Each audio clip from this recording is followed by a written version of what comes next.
Hello everyone, welcome to make learning with Sujit. Last class में हम लोग क्या पढ़े थे कि सॉफ्टवेयर अलायंसेस के बारे में हम लोग पढ़े थे।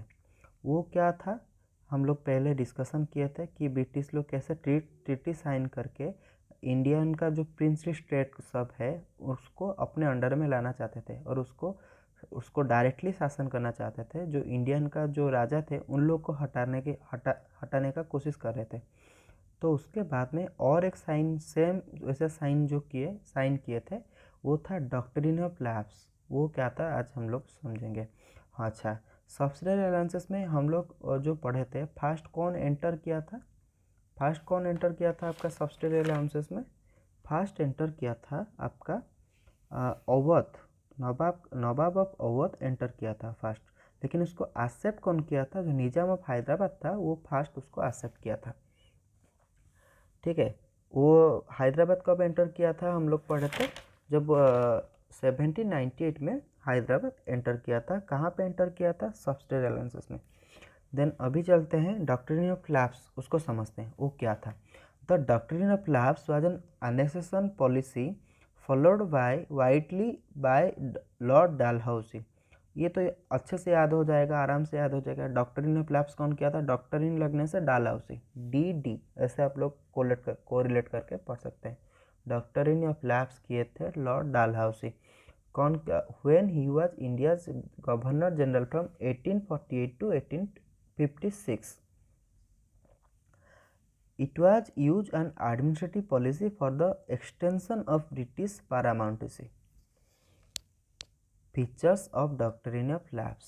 Before the introduction of this doctrine, the princely state has a ritualized method of adoption practice.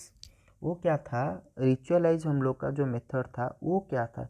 मतलब अगर कोई राजा का कुछ अपना बेटा नहीं होता था, वो क्या करता था ना, दूसरा बेटा को, दूसरा कहाँ से किसी का बेटा को वो गोद में ले सकता था। तो उसमें क्या होता था, अगर वो राजा मरने के बाद में वो उसका क्या होता था, अगर मैं राजा हूँ मेरा बेटा ही राजा होगा, फिर मेरा बेटा का बेटा राजा होना था। लेकिन ये जो डॉक्ट्रिन ऑफ लैप्स हुआ वो क्या कर रहा था, उसको विरोध कर रहा था। अगर कोई प्रिंसली स्टेट उसको साइन कर देता था तो वो क्या करता था, वो ऐसा नहीं कर सकता था। तो अभी आगे हम लोग पढ़ेंगे वो क्या था।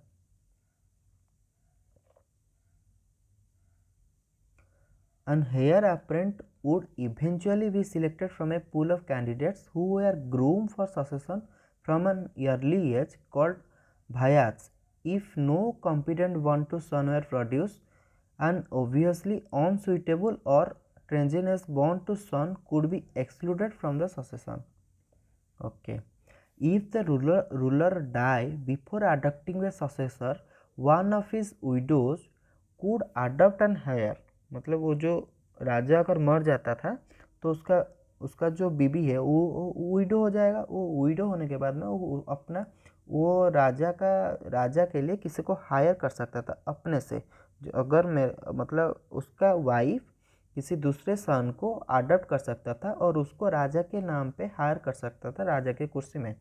Who would immediately acceded to the throne, मतलब उसके बाद में वो इमीडिएटली थ्रोन में आ जाएगा, मतलब सत्ता में आ जाएगा। The adoptee would cut all ties with his birth family. वो क्या था, जो अडॉप्ट करेगा, वो जो सन आएगा वो क्या करेगा, अपना सारा फैमिली के साथ रिलेशन को कट करेगा। उसका जो ओरिजिनल माँ बाप होगा उनके साथ में वो रिश्ता काटना पड़ता था। Once the doctrine of lapse came into place, the following features were not faced by the Indian ruler. ये डॉक्ट्रिन ऑफ लैप्स आने के बाद में क्या हुआ, ये सब फॉलो नहीं किया। According to the doctrine of lapse, any princely state under the direct or indirect as a vassal control of the East India Company, should the ruler not produce illegal male heir, would be annexed in the company. ये treaty के हिसाब से अगर किसी राजा का खुद का बेटा नहीं है तो दूसरा बेटा हायर नहीं कर सकता था उसके मरने के बाद में। एक मिनट, तो दूसरा बेटा वो हायर नहीं कर सकता था। This was introduced by Lord Dalhousie, even though it was he who documented it and used it widely to acquire territories for the British. ये क्या हुआ था, लॉर्ड डालहाउसी के द्वारा वो इंट्रोड्यूस नहीं हुआ था, लेकिन वो क्या किए थे, ये जो ट्रीटी को वो डॉक्यूमेंटेड किए थे. As per this, any adopted son of the Indian ruler could not be proclaimed as heir to the kingdom. वही बात को लिखा है. The adopted son would only inherit his foster father personal properties and estates. मतलब इसका मतलब क्या हुआ, अगर कोई ये ट्रीटी के हिसाब से वो तो राजा नहीं हो पाएगा जो अडॉप्टेड सन रहेगा, लेकिन अगर कोई अडॉप्टेड सन है तो अगर उसका फादर का जो राजा उसको अडॉप्ट करेगा उसका पर्सनल प्रॉपर्टीज़ को वो उपभोग कर सकता था. The adopted son would also not entitled to any pension that is father had been receiving और to any of the father titles. मतलब उसका फादर का टाइटल में अगर फादर कुछ पेंशन पा रहा था, वो जो लड़का हायर किया, मतलब उसका जो ओरिजिनल लड़का नहीं है उसको क्या कि वो पेंशन भी लागू नहीं होगा. This challenge the Indian ruler for long held authority to appoint an heir of their choice. मतलब ये क्या किया कि कोई इसका पीछे रीज़न क्या हुआ कि अगर किसी का बेटा खुद का बेटा नहीं है तो उसके बाद में अब राजा अगर मर जाता है तो उसका स्टेट को ब्रिटिश खुद का अंडर में ले सकते थे. तो सबके पीछे वही रीज़न था कि कैसे कैसे करके छोटा छोटा पार्ट करके टोटल इंडिया को अपने अंडर में ले सकते थे. वो आगे हम लोग पढ़ेंगे. जो बंगाल विभाजन हुआ, बंगाल एक बहुत बड़ा था, उसको विभाजन करके उन लोग ब्रिटिश क्या किए अपने अंडर में ले लिए. और रीजन क्या बताए कि इतना बड़ा एरिया को एक साथ देखना मतलब एक साथ शासन करना मुश्किल हो रहा था उन लोग के कारण, उन लोग को. तो उसके लिए छोटा छोटा पार्ट करके छोटा छोटा पार्ट में एक एक ब्रिटिशर को बैठा के उन लोग शासन करने का प्लानिंग किए.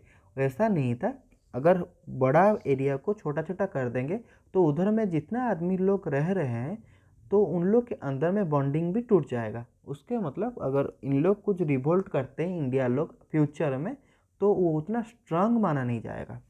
इसका रीज़न वही था. देन अभी पढ़ते हैं. The doctrine of lapse state अनेंस.